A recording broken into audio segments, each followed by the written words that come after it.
பௌர்ணமியின் அறிவியல் அர்த்தம் பார்த்தாச்சு. இப்போ அமாவாசை அறிவியல் அர்த்தம் பார்க்கலாமா? நாம் ஒவ்வொரு மாதமும் காணும் ஒரு விசேஷமான நாள், சந்திரன் வானில் தெரியாத அந்த இரவு, அதுதான் அமாவாசை. பலருக்கு அமாவாசை என்றால் ஆன்மீகம், பரிகாரம், பித்ரு தர்ப்பணம் போன்ற நினைவுகள் வரும். ஆனால் இன்று நாம் இதை முழுக்க முழுக்க அறிவியல் பார்வையில் புரிந்து கொள்ளப் போகிறோம். அமாவாசை என்றால் என்ன? அமாவாசை என்பது நியூ மூன் டே.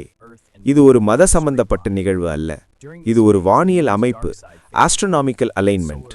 பூமி, சந்திரன், சூரியன், இந்த மூன்று விண்வெளி பொருட்களும் ஒரே நேர்கோட்டில் வரும்போது சந்திரன் பூமிக்கும் சூரியனுக்கும் நடுவில் இருக்கும். அந்த நேரத்தில் சூரியனின் ஒளி சந்திரனின் ஒரு பக்கத்தில் மட்டும் படும். ஆனால் அந்த ஒளியுள்ள பக்கம் சூரியனை நோக்கி இருக்கும். பூமியில் நம்மால் பார்க்கும் பக்கம் முழுவதும் இருள். அதனால்தான் அமாவாசை இரவில் சந்திரன் தெரியாது. ஏன் சந்திரன் மறைந்து போகிறான்? சந்திரன் ஒளி தரும் பொருள் அல்ல. அவன் சூரியனின் ஒளியை பிரதிபலிக்கிறான். நாம் பார்க்கும் சந்திர ஒளி அது உண்மையில் சூரிய ஒளி. அமாவாசை நாளில் சூரியன், சந்திரன், பூமி வரிசையில் இருக்கும்போது நாம் பார்க்கும் பகுதி ஒளியில்லாத பக்கம். அதனால் சந்திரன் காணாமல் போகிறான் என்று தோன்றுகிறது. அவர் மறைந்து விடவில்லை, நம்மால் பார்க்க முடியவில்லை மட்டுமே. கடல் அலைகள் மற்றும் ஈர்ப்பு விசை. இப்போது ஒரு ஆச்சரியமான விஷயம். அமாவாசை நாளில் கடலில் அலைகள் அதிகமாக இருக்கும். ஏன்? சந்திரன் மற்றும் சூரியன் இருவரும் பூமியை ஈர்க்கின்றன. இது ஈர்ப்பு விசை, கிராவிடேஷனல் ஃபோர்ஸ்.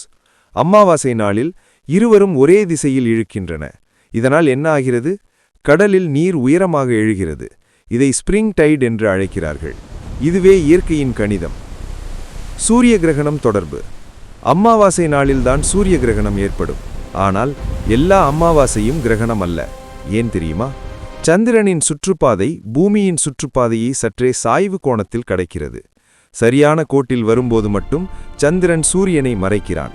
அதுவே சூரிய கிரகணம். வானியல் ஆய்வுகளுக்கு சிறந்த நாள். அமாவாசை இரவு என்பது வானியல் ஆராய்ச்சியாளர்களுக்கு ஒரு வரம். சந்திர ஒளி இல்லாததால் நட்சத்திரங்கள் தெளிவாக தெரியும். மில்கி வே கூட வெளிப்படையாக காணலாம். பல டெலஸ்கோப் அப்சர்வேட்டரிஸ் அமாவாசை நாட்களில் முக்கிய ஆய்வுகளை நடத்துகின்றன. மனித உடல் மீது தாக்கம். சந்திர சுழற்சி 29.5 நாட்கள். சில ஆராய்ச்சிகள் சொல்வது சந்திர சுழற்சி மனிதர்களின் தூக்கத்தை சிறிதளவு பாதிக்கலாம். அமாவாசை மற்றும் பௌர்ணமி நாட்களில் சிலருக்கு தூக்கம் குறையலாம். ஆனால் இது இன்னும் முழுமையாக நிரூபிக்கப்படவில்லை. அதனால் இதை நம்பிக்கையாக பார்க்கலாம், அறிவியல் உண்மை என அல்ல. இயற்கையின் சுழற்சி. அமாவாசை ஒரு முடிவு அல்ல, அது ஒரு ஆரம்பம். அடுத்த நாள் சந்திரன் சிறு துளியாக தோன்றுவான். அதை வேக்சிங் கிரெசன்ட் என்கிறார்கள். அவ்வாறு வளர்ந்து 15 நாட்களில் பௌர்ணமி, பிறகு மீண்டும் குறைந்து அமாவாசை. இது இயற்கையின் சுழற்சி, முடிவில்லாத ஒரு சுற்று. பகுதி 8. தவறான நம்பிக்கைகள் வர்சஸ் அறிவியல். அமாவாசை நாளில் பயப்பட வேண்டுமா? அறிவியல் சொல்வது வேண்டாம். அது ஒரு இயற்கை நிலை மட்டுமே. பூமி, சந்திரன், சூரியன் இணையும் ஒரு தருணம். இது பயமில்லை, இது பிரபஞ்சத்தின் ஒழுங்கு. இறுதி சுருக்கம்.